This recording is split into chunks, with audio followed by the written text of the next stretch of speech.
Before the 7 Years' War, the colonies were under a policy they called salutary neglect. The British let them be, but only if the colonists continued to buy British goods, so everyone was very happy.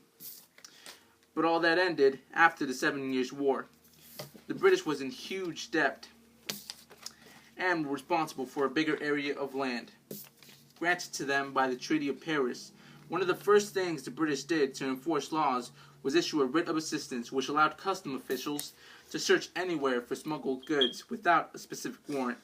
It irritated the colonists and inspired the Fourth Amendment, which forbids general search warrants. Later, in 1764, Parliament passed the Sugar Act, which taxed more foreign goods like sugar, coffee, and certain wines. The act hurt the colony's economy, along with the Currency Act, which forced most colonists to pay with hard money, like gold and silver bills, and the Stamp Act, which taxed English colonies at a rate that created a threat of revolt and required use of specifically stamped paper for all business in the colonies.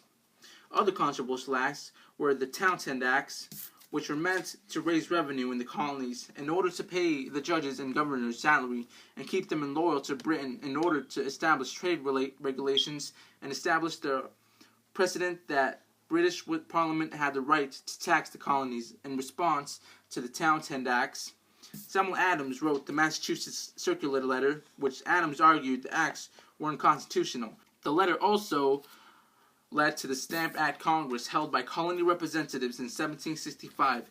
There they discussed the Stamp Act and united against it by creating a Declaration of Rights and Grievances, which claimed Parliament did not have the right to tax because it did not include any representation from the colonies.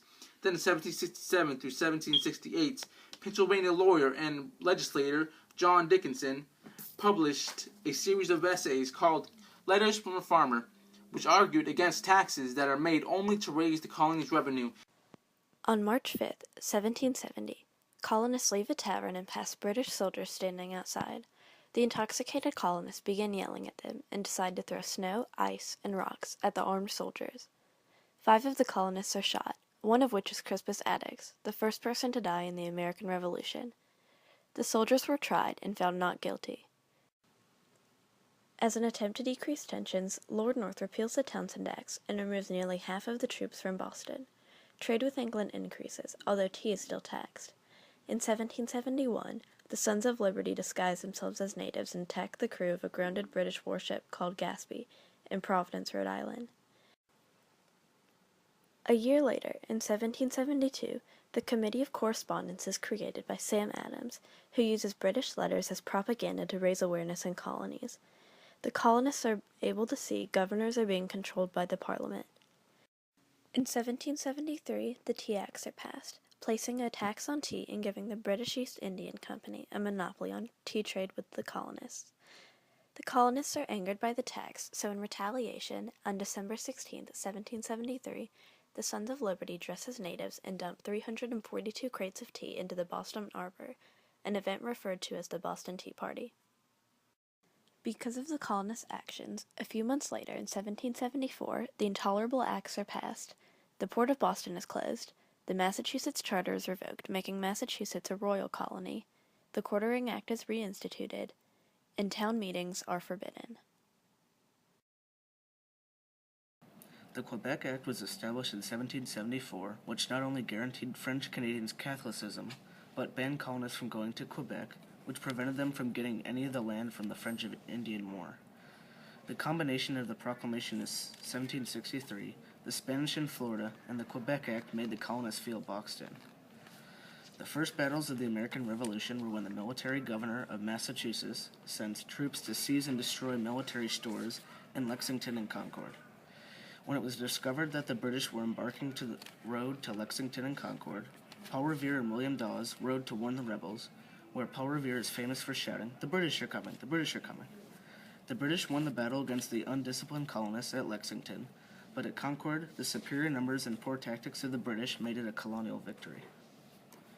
In a last-ditch effort to avoid the war, the Second Continental Congress, led by John Dickinson and Samuel Adams, wrote the Olive Branch Petition in July 8, 1775, to the Crown to beg for peace and to attempt to negotiate. King George III, of course, ignored it.